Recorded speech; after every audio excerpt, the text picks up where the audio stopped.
I'm curious about the pool of molten steel that was found in the bottom of the towers.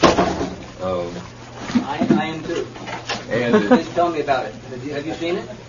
Well, not personally, but eyewitnesses there found huge pools of molten steel beneath the towers, and some scientists don't think that the collapse of the building could have melted all that steel. And physics professor analyzed some of the steel, and Stephen Jones, and he found evidence of thermate residue, which would explain how the buildings collapsed by means of pre-planted explosives. So, have you analyzed the steel for any of those residues? First of all, let's go back to your basic premise that there was a pool of molten steel. I know of absolutely nobody, no eyewitness who said so, nobody who's produced it. You'd get down below and you'd see molten steel running down the channel rails, like you're in a foundry. Like lava. On the volcano. Steel-toed boots is one of the biggest things. Out still on the rubble, it's still, I believe, 1,100 degrees. The guy's boots just melt within a few hours. This is how it's been since day one. Oh, it's unbelievable. And this is 6 weeks later, almost 6 weeks later. And as we get closer to the center of this, it gets hotter and hotter. It's probably 1,500 degrees. We've had some small windows into what we thought was the core at some point, and it looked like an oven. You know, it was just roaring inside. And it's just a bright reddish orange color. I know of absolutely nobody, and no eyewitness who said so, nobody who's produced it. I was on the site, I was on the steel yards, so I don't know that that's so. There's video of it. Melted around 2,600 degrees Fahrenheit. I think it's probably pretty difficult to get that kind of temperatures in fire.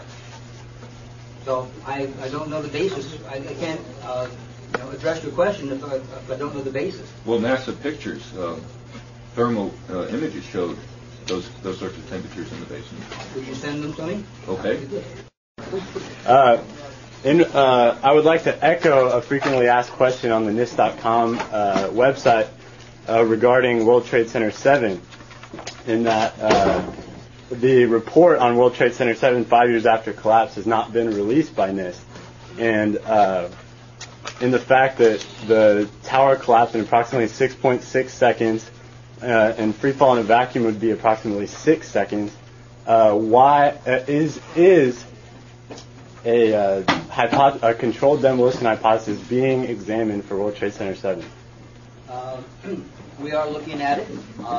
There's actually a very good write-up recently from controlled demolition experts, which you probably ought to read.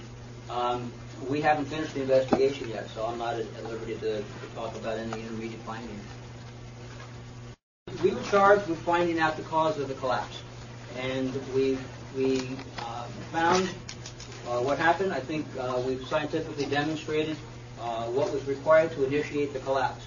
Once the collapse initiated, the video evidence is rather clear. It was not stopped by the floors below, so there was no calculation that we did to demonstrate that, what is clear from the videos. We were charged with finding out the cause of the collapse, and we found what happened. I think we've scientifically demonstrated what was required to initiate the collapse. Once the collapse initiated, the video evidence is rather clear. It was not stopped by the floors below, so there was no calculation that we did to demonstrate that, what is clear from the videos.